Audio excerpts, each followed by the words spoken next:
తిరుమల కొండపైన లడ్డూ ప్రసాదం కేటాయింపుకి టీటీడీ వారు కొన్ని కొత్త రూల్స్ని పెట్టడం జరిగింది.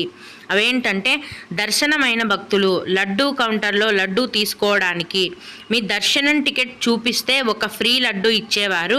ఎక్స్ట్రా కావాలంటే మనీ పే చేసి కొనుక్కునేవారు. కానీ ఇకపై దర్శనమయ్యాక లడ్డూ తీసుకునే వారికి ఎక్స్ట్రా లడ్డూలు కావాలి అంటే ఎక్స్ట్రాగా కేవలం 4 నుంచి 6 లడ్డూలను మాత్రమే కొనుక్కోవడానికి అవకాశం ఉంటుంది. అందుకంటే ఎక్కువగా ఇవ్వరు.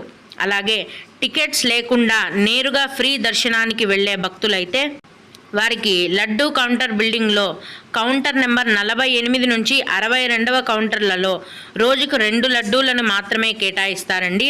అది కూడా మీ యొక్క ఆధార్ కార్డు చూపిస్తేనే లడ్డూలు అనేవి కేటాయించడం జరుగుతుంది. ఒక లడ్డూ ప్రైజ్ అనేది 50 రూపాయలు. పెద్దది కళ్యాణం లడ్డూ అయితే ఒకటి 200 రూపాయలు.